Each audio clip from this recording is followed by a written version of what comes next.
अच्छा, solar system सिर्फ on grid systems का नाम नहीं है। सोलर सिस्टम्स असल में आपको एनर्जी प्रोड्यूस करके देते हैं। जब आपने एक चीज़ प्रोड्यूस कर ली है, तो नाउ इट्स योर प्रॉपर्टी। अब आपको ये देखना है कि उसको सही से यूटिलाइज़ कहाँ पे करना है। वो जो यूनिट्स आपने बना ली हैं, जो एनर्जी अब आपने बना ली है अपने रूफटॉप के ऊपर विदाउट एनी कॉस्ट, अब वो रोज़ बनती है, तो अब आपने उसको सही से यूटिलाइज़ क्या करना है। ईज़ी वे आउट तो पहले यही था, पिछले तो 5-8 सालों में हमने देखा है कि बनाएँ और बस बेच दें। ये ईज़ी वे आउट से भी ज़्यादा इग्नोरेंट वे था कि आपने उसकी वैल्यू को ही नहीं समझा कि वो जो एक यूनिट हमने बना लिया है, क्या वो इतना ही यूज़लेस है कि बस बना के हम उसको ग्रिड पे दे दें और उनकी मर्ज़ी वो हमें ₹2 दें, ₹3 दें या जो भी दे दें, और हम उसको बोलें चलो ठीक है, और कल को वो हमें ना भी दें उसमें, तो हम बोलें चलो फिर भी हम कुछ नहीं कर सकते। उसकी कोई वर्थ है फवाद? जो अपने यूनिट आप अपने घर पे बना ली है, उसको हम कहाँ-कहाँ यूटिलाइज़ कर सकते हैं और अपने पूरे लाइफ़स्टाइल को किस तरह उसको उसको चेंज कर सकते हैं। और उसकी कुछ एग्ज़ाम्पल्स भी हैं जो हमारे कस्टमर्स हैं जो ऑलरेडी इसको यूज़ कर रहे हैं, इस प्रीशियस यूनिट्स को जो वो अपनी रूफटॉप पे बनाते हैं। देखें, इसमें नंबर वन रीज़न आपने नहीं पूछी कि इसकी वजह क्या हुई है, तो मैं उसको भी आउटलाइन कर देता हूँ कि वजह इसकी ये रही है कि ठीक है। लोगों की ये पॉलिसी, लोगों को ने ये ऐसा क्यों करा है। तो उसकी वजह ये है कि पाकिस्तान में एनर्जी एक्सपर्ट्स मौजूद नहीं हैं। पाकिस्तान जनरली किसी भी फील्ड में अगर आप देखें तो बस बेचने लगे हुए होते हैं, प्रोडक्ट को बेचें, लाओ लाओ मुझे लाओ, मैं प्रोडक्ट बेचता हूँ। सोलर भी आपको पता है पाकिस्तान में किस तरह बिका है। हर बंदे ने सोलर बेचा है। वो बेशक वो पहले सिर्फ बैटरियां बेचता था ट्रक वाली, तो उसने सोलर बेचा है। वो आटे का काम करता था तो उसने सोलर बेचा है। वो चावल का करता था तो उसने सोलर बेचा है। कोई लकड़ियों का काम करता था मतलब किसी ने कोई भी काम वो करता था। किसी का करियाने का स्टोर था तो उसने भी सोलर बेचा है। किसी की हार्डवेयर की दुकान है तो वो भी सोलर बेच रहा है, रख के बैठा हुआ है। तो कोई रेगुलेशन नहीं है, तो ऐसे में कोई भी बेच सकता है, ओपन फॉर ऑल है। अच्छा, ऐसे में नुकसान ये हो, तो चीज़ तो बिकती है, चीज़ की तो मार्केट में डिमांड है, ऑफ कोर्स सोलर पैनल्स लोगों को चाहिए, सोलर सिस्टम्स लोगों को चाहिए। बट नुकसान उसमें ये हुआ कि बेचने वाले को बस इस बात से ज़्यादा पता ही नहीं था कि ये क्यों बिक रहा है। इसको बेचते हुए कंज्यूमर को किस तरह गाइड करना है। कंज्यूमर को गाइड करेंगे तो वो उससे लॉन्ग टर्म में बेनिफिट ज़्यादा अच्छे तरीके से उठा सकेगा। तो ये एस्पेक्ट गायब हो गया। बिल्कुल। तो जब ये एस्पेक्ट गायब हो गया तो कस्टमर को बस यही बात बेची गई कि मेरा सोलर पैनल सस्ता है, उसका सोलर पैनल महंगा है, आप मुझसे ले लो, मैं सस्ता दे रहा हूँ। कंज्यूमर को लगा बस प्राइस वॉर ही है, प्राइस ही है सब कुछ, और उसके अलावा और कुछ भी नहीं है। तो नुकसान दोनों का हुआ, पूरे मुल्क का ही हुआ। आपके सामने है जितनी भी अडॉप्शन पाकिस्तान में हुई सोलर पे, आपको पता है ना कि बीच में सी ग्रेड का सोलर पैनल भी बिकना शुरू हो गया पाकिस्तान में, जबकि दुनिया में ऐसा नहीं होता। बिल्कुल। वजह उसकी क्या थी कि वो सस्ता था। ये बात को इग्नोर कर दिया गया कि वो सी ग्रेड का सोलर पैनल हार्मफुल है, डेट्रीमेंटल है, वो आग लग जाएगी उसे, वो अपनी एफिशिएंसी 5-8 सालों में ही बहुत ज़्यादा लूज़ कर जाएगा, कस्टमर के सारे पैसे ज़ाया हो जाएंगे। तो वजह सिर्फ़ और सिर्फ सामान बेचने पे लगे रहे। अच्छा, अभी आपने पूछा कि जो लॉन्ग टर्म में एनर्जी एफिशिएंसी है, जो सॉरी जो जो सोलर पैनल से बेनिफिट होता है, वो लोगों ने अपने यूनिट्स बेचना ही क्यों पुश किया कि हम ग्रिड को बेच देते हैं और उससे हमें फ़ायदा होगा। उसकी वजह यही रही है। बहुत ये तो छोटी कंपनी, छोटी हमने उसकी बात कर दी ना कि छोटे ट्रेडिंग सेक्टर्स और छोटे जो बिज़नेस एंटरप्राइजेज हैं, एसएमईज़ हैं, उन्होंने सोलर पैनल्स को बेचा है। जो बड़ी कंपनीज पाकिस्तान में आई हैं उन्होंने भी यही फोकस किया है पिछले 8-10 सालों में कि हम इजी वे आउट ढूंढते हैं। उसकी वजह भी यही है कि उसमें एनर्जी एक्सपर्ट्स मौजूद नहीं हैं। उनका भी प्राइमरी काम एनर्जी से रिलेटेड अगर रहा भी है तो वो एनर्जी एक्सपोजर उनका नहीं है। और उसके अलावा एक बहुत सारी मेजॉरिटी कंपनीज है, 60-70% जिनका एनर्जी से कोई रिलेशन नहीं है, और वो सिर्फ और सिर्फ देख रहे हैं कि पाकिस्तान में सोलर बिक रहा है तो हम भी बेचते हैं। सोलर बेचने का आसान तरीका यही है कि आप कंज्यूमर को बोलेंगे मेरा सिस्टम सस्ता है। सस्ता किस तरह होता है? पिछले 5 सालों में ये रहा है कि ऑन ग्रिड सिस्टम सस्ते रहे हैं, उसके ऑन ग्रिड इन्वर्टर सस्ते आते हैं, मैन्युफैक्चरिंग की उसकी सस्ती होती है, तो आपको पता है बेचना आसान होता है। उसमें बैलेंस ऑफ सिस्टम के कंपोनेंट्स कम होते हैं, उसमें वायरिंग कम होती है, उसमें बैटरी का कंपोनेंट ही मौजूद नहीं होता, तो बैटरी की कॉस्ट बेयर नहीं करनी पड़ती आपको एज अ कंज्यूमर। तो उसमें बहुत सारी जब चीज़ें कम हो जाती हैं तो कॉस्ट कम हो जाती है। नो ब्रेनर सी बात है, वो बहुत ज़्यादा रॉकेट साइंस नहीं है इसमें। बट जब उसकी कॉस्ट कम होती है तो उसके नुकसानात भी बढ़ जाते हैं, क्योंकि उसके फ़वाइद कम होते हैं। जब उसमें बैटरी नहीं है तो फिर वो आपको लाइट जाने पे, आपकी ग्रिड शट डाउन होने पे आपको पावर नहीं देगा, आप उसमें टाइम ऑफ यूज़ नहीं यूज़ कर सकते, आप एनर्जी आर्बिट्राज नहीं कर सकते, आप उसमें लोड शिफ्टिंग नहीं कर सकते, आप उसमें पीक शेविंग नहीं, आप उसमें मतलब आप कुछ भी नहीं कर सकते। आप उसमें सिर्फ और सिर्फ वो पैसिव सिस्टम आपकी छत पे लगा हुआ है। सोलर सिस्टम बिजली प्रोड्यूस करके पहले आपको दे देता है, एक्स्ट्रा बिजली ग्रिड को भेज देता है। अब वो ग्रिड की तरफ देखता रहता है कि ग्रिड मुझे जब जो अनायत फरमाएगी, जो रेट्स मुझे वो देगी, मैं वो रेट्स उससे ले लिया करूँगा, और उसके बाद महीने के आखिर में बिल के एंड पे देख लिया करूँगा कि मुझे उसका क्या बेनिफिट लगा हुआ है। पहले ग्रिड ये आपसे डेली के डेली चार्जेस एडजस्ट कर लेती थी, अब जो है ग्रिड ने पहले बोला 2 साल पहले कि अब हम हर महीने एडजस्ट नहीं करा करेंगे, 3 महीने बाद एडजस्ट करा करेंगे। कंज्यूमर कुछ भी नहीं कर सका, कंज्यूमर को फेस करना पड़ा। 2 महीने पहले की आपको बात याद है कि कंज्यूमर सारे परेशान हो गए कि नेट मीटरिंग के रेट्स रिवाइज हो रहे हैं। उसकी वजह भी यही थी कि आप ग्रिड के ऊपर डिपेंड करते हैं, ग्रिड के पास प्रेरोगेटिव है क्योंकि आप ग्रिड को सेल कर रहे हैं। कंज्यूमर के पास प्रेरोगेटिव होता है कि कंज्यूमर अपने रेट्स को डिफाइन कर सकता है। तो कंज्यूमर इस सेंस में अब ग्रिड रही है, तो ग्रिड ने बोला कि हम रेट्स रिवाइज करेंगे, करे ना करे वो उसकी मर्ज़ी है, कब करे कितने करे वो सब बाद की बातें हैं, बट वो कर तो सकती है। तो आप हमेशा यही सोचते रहेंगे कि मेरी बिजली का जो बेनिफिट है, जो मेरा बिल ज़ीरो हो रहा है आज, वो कल को बिल कैसे देखें। बिल ज़ीरो तो तब तक आपने करना है ना जब तक ग्रिड आपको रिलायबली बिजली दे सकती है। ग्रिड ने तो पिछले 25-35 सालों में रिलायबली बिजली ही नहीं दी आपको, तो आप बिल ज़ीरो करना तो आपका प्राइमरी गोल होना ही नहीं चाहिए। आपका प्राइमरी गोल होना चाहिए कि मुझे एनर्जी मिलनी चाहिए, रिलायबली मिलनी चाहिए, कंटिन्यूस मिलनी चाहिए, सस्ती मिलनी चाहिए, अफोर्डेबल मिलनी चाहिए, और मेरी डिमांड जैसे जैसे वक्त के साथ बढ़ेगी तो मेरी ये जो रिलायबल एनर्जी है इसकी प्रोडक्शन भी मैं रैंप अप कर सकूं, वक्त के साथ बढ़ा सकूं। आपके सामने है, आपको पता है ना, जहाँ जहाँ ऑन ग्रिड सिस्टम लगा हुआ है उन सब के पास जनरेटर एक साथ रखा हुआ है। बिल्कुल। और वो अब ये अगर नहीं आप कहते, सोचें वो ये नहीं कहते कि वक्त हाँ के कि साथ सोलर के बाद भी अगर हाँ, आपको जनरेटर रखने पड़े तो बिल्कुल आप खुद ही सोच लें क्या सिस्टम डिजाइन क्या सिस्टम हुआ। और दूसरा, कोई भी ऑन ग्रिड सिस्टम यूज़र ये नहीं कह सकता कि मैंने वक्त के साथ अपनी प्रोडक्शन बढ़ाई तो मेरे सोलर को मैंने उसके साथ मैचअप कर लिया। आप पिछले 10 साल का जर्नी देख लें कि अगर आप अपनी कंजम्पशन को बढ़ाते हैं, प्रोडक्शन बढ़ा के, तो आपका सोलर उसका कैचअप करके रखेगा और वक्त के साथ आप उसको बढ़ाते जाएंगे और लॉन्ग रन में आप 25 ईयर्स में आप बोलेंगे ये सिस्टम फीजिबल रहेगा। ऐसा ग्लोबली कहीं नहीं हुआ। तो जब आप एनर्जी एक्सपर्ट ही नहीं है तो फिर आप ऐसी ही बातें करेंगे कि हाँ सोलर आज थोड़ा सिस्टम लगवाया है, कल ज़्यादा लगवा लेंगे, आज 6 पैनल लगवाए हुए हैं, कल 600 पैनल लगवा लिएगा, आपका कवर हो जाएगा। तो ये प्राइमरी रीज़न पाकिस्तान में यही रही है कि नॉन एनर्जी एक्सपर्ट्स फील्ड में रहे हैं और उन्होंने सिर्फ सामान बेचने की कोशिश करी है। और आज भी आपको पता है जो बड़ी बड़ी कंपनीज पाकिस्तान में बैठी हैं उनका मकसद यही है, प्रोडक्ट बेच दें, ज़्यादा से ज़्यादा मार्जिन पे बेच लें, ज़्यादा से ज़्यादा मुनाफा उस पर ले लें और that's it, end of story. आगे बढ़ें, जब तक सोलर बिकता है बेचते हैं, उसके बाद आगे निकलेंगे। जो तब बिक रहा होगा तब वो बेच लेंगे, वो बेशक आटा, घी, दाल, चावल, लकड़ी जो भी बिक रही होगी वो बेच लेंगे। अच्छा, दूसरा आपने पूछा कि कोई ऐसा सिस्टम दिखाएं कि जो किसी कंज्यूमर के घर पे लगा हुआ हो।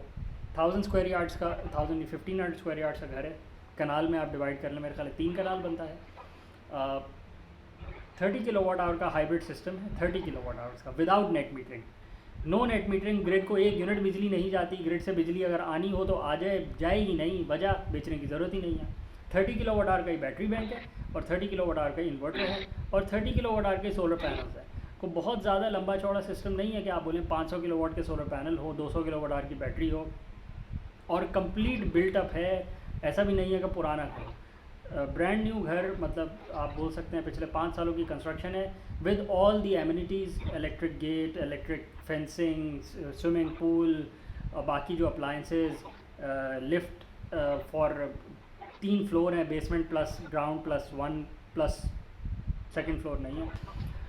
तो completely electric stove, electric geyser, microwave, electric car, बिल्कुल। तो सारी चीज़ें मौजूद होने के बाद अब सिस्टम की परफॉर्मेंस आप देख लें। आज का सिस्टम 30 फेब है ये अभी, सॉरी 30 मार्च 2026 है। सिस्टम की प्रोडक्शन आप देख लें, सुबह 6:40 पे सिस्टम ने प्रोडक्शन करना शुरू कर दी और 9 बजे सिस्टम अपनी प्रोडक्शन 15 किलोवाट पे कर रहा है। कम प्रोडक्शन होने की वजह आपके सामने है, सोलर पैनल्स डर्टी हो जाते हैं, उसकी वजह से सोलर पैनल्स की प्रोडक्शन कम हो जाती है। दोबारा रिस्टोर करना है, सोलर पैनल्स धो लें, दोबारा से 22, 23, 24 किलोवाट बनाना शुरू कर देंगे। और सबसे बड़ी मज़े की बात, L2 स्टैंड्स पे सोलर सिस्टम लगा हुआ है, एलिवेट स्ट्रक्चर पे भी नहीं लगा हुआ है। L2 स्टैंड्स पर कॉस्ट कम आती है और डिप्लॉयमेंट आसान होती है। कंज्यूमर को बेनिफिट ये होता है कि वो बहुत ज़्यादा लंबा चौड़ा उसके यहाँ कंस्ट्रक्शन नहीं होती। नुकसान ये होता है कि शेडिंग होती है पैरापेट वॉल की, बाकी पानी का टैंक, बाकी शेडिंग होती है, बट नॉनदलेस इतनी शेडिंग के बावजूद भी सिस्टम कम्प्लीटली ये जो प्रेमिसेस है वो ऑफ द ग्रिड चली गई है। और अभी आपके सामने है 4.39 किलोवाट सोलर से आ रहा है और कंजम्पशन 4 किलोवाट की है और बैटरीज 100% चार्ज है। ये अभी दिन के 10 बजे हैं, सुबह के 10 बजे हैं और सुबह के 10 बजे ये बैटरीज फुली चार्ज हो गई हैं आपकी। उसकी वजह ये है कि आपके पास 3 घंटे रहे हैं, आप देखें ना 7 साढ़े 7 बजे से स्टार्ट हुआ और 10 बजे आपकी सारी बैटरी चार्ज हो गई, 100% चार्ज हो गई, आपका बैटरी बैंक चार्ज है फुली। अगर लाइट जाए, अगर ग्रिड फेल होए, तब भी बैटरी बैंक किक इन कर सकता है। अगर आप चाहें कि आपको किसी भी टाइम पे बिजली ग्रिड से नहीं लेनी, महंगी दे रहे हैं, कल को रेट रिवाइज भी हो सकते हैं, तो आप दोबारा बैटरी बैंक को यूज़ कर सकते हैं। और अभी आपके पास 30 किलोवाट का सोलर सिस्टम मौजूद है, जिससे आप अब अपनी इलेक्ट्रिक कार चार्ज कर सकते हैं। अभी तो सिस्टम 4 किलोवाट बना रहा है ना सिर्फ, ये देखें 4 किलोवाट की प्रोडक्शन हो रही है सिर्फ। और आपके सामने है कि सुबह एसी चल रहे हैं अभी तो। बिल्कुल, अभी तो 4 किलोवाट का लोड है, 4 किलोवाट की प्रोडक्शन है। सुबह 15-16 किलोवाट की प्रोडक्शन रही है। अगर आप पीक भी देख लें तो 17.92 किलोवाट की प्रोडक्शन रही है, मतलब 18 किलोवाट ये बना रहा था सुबह। उस वक्त बैटरी को चार्ज करना था, अभी बैटरी को चार्ज नहीं करना, तो सोलर सिस्टम इसीलिए कर्टेल हुआ है। ये भी लोगों को कॉन्सेप्ट बताने का ज़रूरी है कि ऑन ग्रिड सिस्टम और हाइब्रिड सिस्टम में फ़र्क होता है। ऑन ग्रिड सिस्टम हर वक्त जितना बना सकता है बना देता है, क्योंकि पहले वो घर को देता है, एक्स्ट्रा बिजली ग्रिड को बेच देता है। ग्रिड बेशक आपको 1 रुपया दे या ना दे, उसको फ़र्क नहीं पड़ता, उसका वर्किंग प्रिंसिपल ही है, वो बिजली बना बना के खुद गर्म हो के बस बेच देता है, और इस आसरे पे कि ग्रिड बाद में उसको पैसे देगी, अच्छे पैसे देगी। ये सिस्टम उतनी बिजली बनाएगा जितना आगे लोड होगा, या तो आपके घर का प्रेमिसेस का लोड होना चाहिए, या फिर आपका बैटरी बैंक का लोड होना चाहिए जिसको आपने स्टोर करना है एनर्जी। तो अगर लोड मौजूद होगा ही तो ये सिस्टम प्रोड्यूस करेगा। तो अब आप देख सकते हैं दिन के 11 बज रहे हैं और 4 किलोवाट की प्रोडक्शन है, 16 की हो सकती है। आप निकाल लें कितना फ़र्क, सॉरी 18 किलोवाट की प्रोडक्शन हो सकती है। 18 - 4 इज़ 14 किलोवाट, 14 किलोवाट का आपके पास अभी प्रोडक्शन मौजूद है। अगले 4 घंटे आप उससे जो करवाना है करवा लें। 18 × 4 इज़ 40 और 74 यूनिट्स आप अभी। अच्छा, ये मैक्सिमम वैसे 26 किलोवाट तक जाता है जी, 26 तक जाता है। मैंने बताया ना, जैसे सोलर पैनल्स अभी डर्टी हैं, बाकी शेडिंग होगी, हाँ, तो उसकी वजह से कम बन रहा है। बैटरी को भी हम स्लो चार्ज करवा रहे हैं ना अभी, इसमें फुल पीक पे चार्ज नहीं करवा रहे, इसलिए भी 14 किलोवाट से ऊपर नहीं जाता। देखिए बैटरी के भी अब आप बहुत सारे टेक्निकल पैरामीटर्स पे जब जाएंगे तो कंज्यूमर परेशान तो होता है, बट बताना भी ज़रूरी है।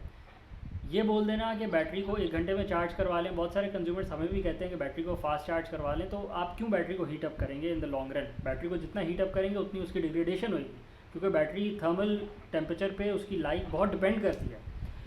अब अगर आप किसी भी बैटरी वाले से ले लेंगे, वो बोलेगा ये 1C की बैटरी है, 1,50,000 की है, 5 साल की इसकी 10 साल की रिप्लेसमेंट वारंटी है, इसमें इस वाली कंपनी के सोलर सेल लगे हुए हैं, आज इसको वेइंग स्केल पे रख के इसका वज़न टेस्ट करते हैं कितना इसका वज़न है, और इससे इसका बेंचमार्क निकाल लेते हैं कि कितनी अच्छी बैटरी है। तो ना उसको पता है कि ये बैटरी के अंदर लगा क्या हुआ है, ये किस कॉन्सेप्ट पे वर्क करती है, इसकी लाइफ डिग्रेड कैसे होती है, इसकी लाइफ को एक्सटेंड कैसे करना है, तो वो आपको क्या बताएगा बेचारा।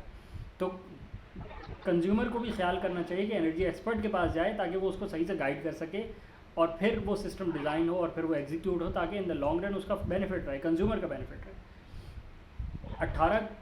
74 यूनिट्स ये सिस्टम आज की तारीख में, जिसमें ये सारे के सारे शेडिंग और डर्टी सोलर पैनल्स मौजूद है, 74 यूनिट्स मौजूद हैं।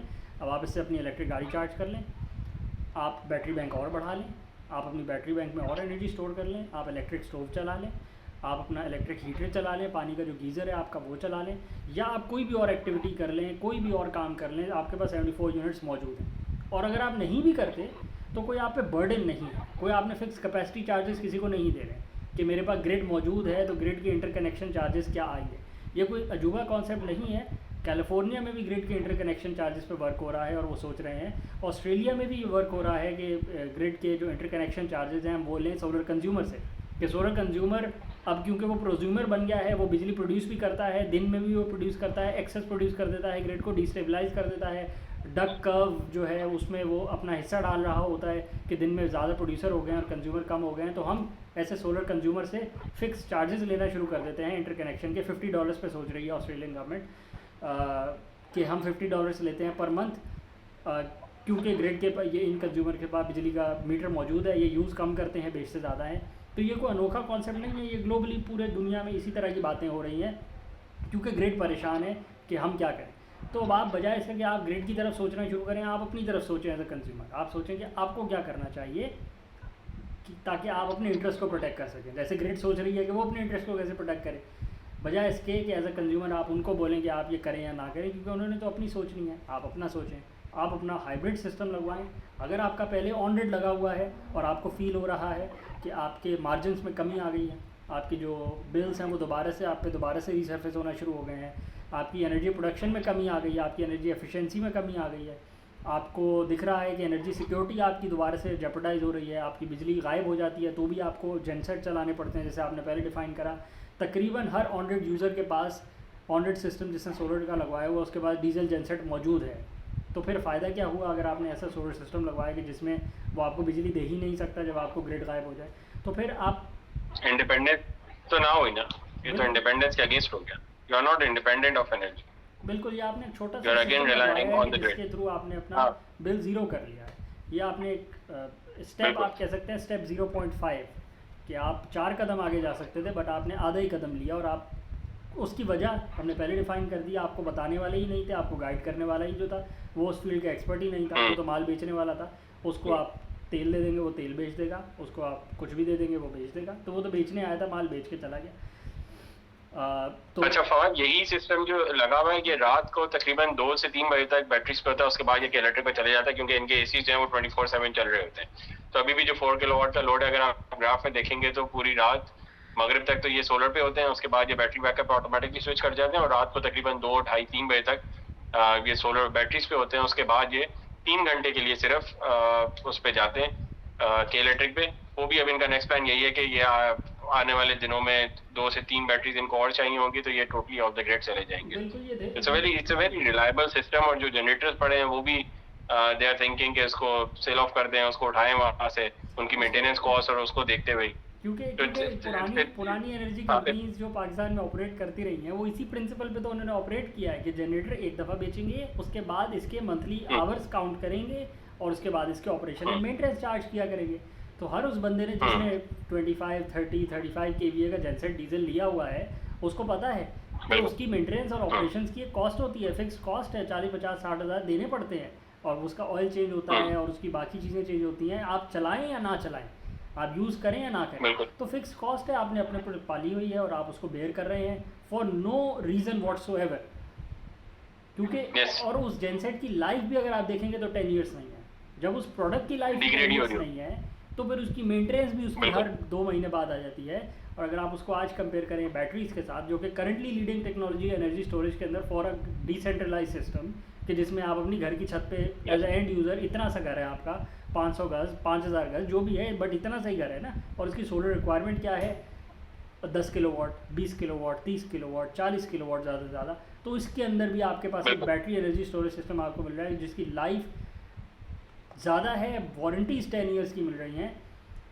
तो नो ब्रेनर है, कोई कंपैरिजन ही नहीं है अगर आप जेनसेट को कंपेयर करते हैं with battery energy storage system for end users के आपके सामने है कि इट्स नो ब्रेनर। और specially for all those industries के जो अभी भी डीजल पे अपनी मोटर्स चला रही हैं। आपको पता है डिसेंट्रलाइज ऑयल इंडस्ट्री है और बहुत सारे वेल्स हैं और बहुत सारे रिमोट एरियाज़ में वर्क लोग कर रहे हैं। नो ब्रेनर है उनके लिए भी कि डीजल पे और फ्यूल पे पावर अप करना, जिसकी प्राइसेस भी, कमोडिटी प्राइसेस भी उसकी वेरी कर रही होती है। मार्केट प्राइसेस अब आपके सामने हैं, कमोडिटी प्राइसेस कितनी ऊपर चली गई हैं ड्यू टू पॉलिटिकल अनसर्टेनिटी और बाकी सिचुएशन। सोलर तो वन टाइम कॉस्ट है, उसके बाद तो आपने सिर्फ सिस्टम को मेंटेन करना है, बस मेंटेन करें और उसके बेनिफिट्स लें।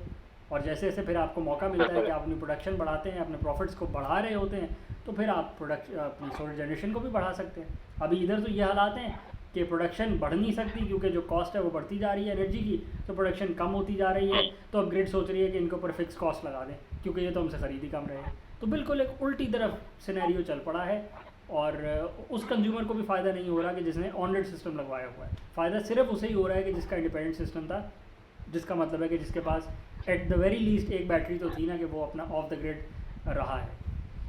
मेरे ख्याल वीडियो चैनल को लाइक करें, सब्सक्राइब करें, ज़्यादा शेयर करें, कमेंट से बताएं। और अगर आपको भी ऐसे सिस्टम्स की ज़रूरत हो तो रब्ता करें, कांटेक्ट करें, नीचे नंबर चल रहे हैं ग्रीन टेक सोलर के, ग्रीन टेक सोलर से आप कांटेक्ट कर सकते हैं।